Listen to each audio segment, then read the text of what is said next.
Hi, my name's Caroline. I would like to talk today about my experiences studying psychology and the ways that I feel like I have grown as a person and how my what I've learned will help me in my personal life and my professional life down the road, hopefully. So I think the when I was studying each class, I would come away with the same message loud and clear that was the prevailing teaching, basically, that I received from the class. And that is that we cannot judge others, that we all do it. We sometimes don't even realize that we do.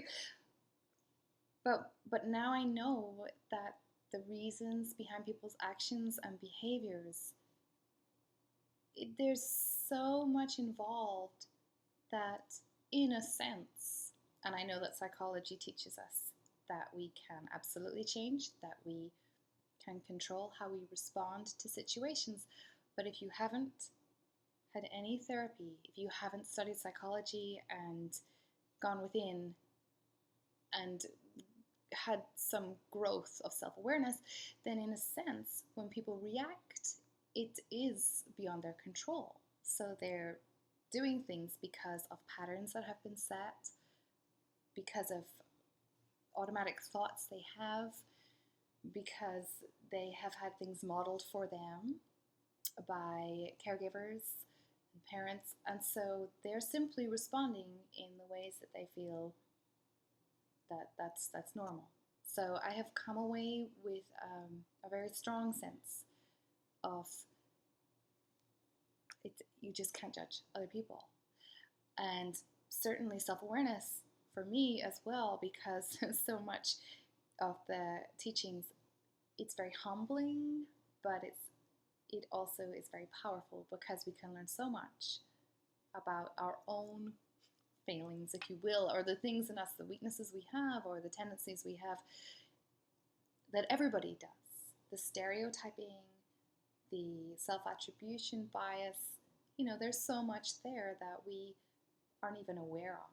So I really am so thankful that I've been able to learn about these things, because it has really had an effect on my life, where I'll stop, and instead of automatically attributing the the person's behavior to some fault in them, how can they be like that? There's something wrong. Stepping back and seeing it as perhaps they're very, very stressed. Perhaps they have stuff going on in their lives that is bringing them a lot of pain, or there's so many things that could be involved, and it's not just that that person's a really mean, selfish person. So I've learned a lot on that front. And again, then with myself, where I can see myself acting in certain ways and thinking, well, but I'm stressed, so that's okay. But from another person's point of view, they don't see it like that. So that has definitely helped in my relationships. And as a parent as well, there's so many aspects of psychology which have really, really helped me when I'm parenting my child, and he's 2, so it's a difficult time right now. So he misbehaves, and whereas before I really looked at any kind of psychological research on child development or anything like that, I believed that spanking was okay, that we should use, I mean, I wouldn't say really harsh discipline, but, I had a different idea of what was good for kids, and I didn't want a child that was spoiled, and I had all these preconceived ideas that I had got from general, that's what's out there, that's what people think, and everybody has a tendency to follow the way they were parented, to do the same things and repeat things without really questioning whether there's backing behind these methods. Will they actually help? So for me as a parent, I have not used harsh discipline. I try not to yell. I don't spank my child. And a lot of this, it's really because I've read about how his brain is still developing. So he doesn't have the self-regulation that adults should have. He doesn't have those. He can't. His brain is still growing. Other things that have helped me in this realm would be, again, the idea of creating a space for him which is safe.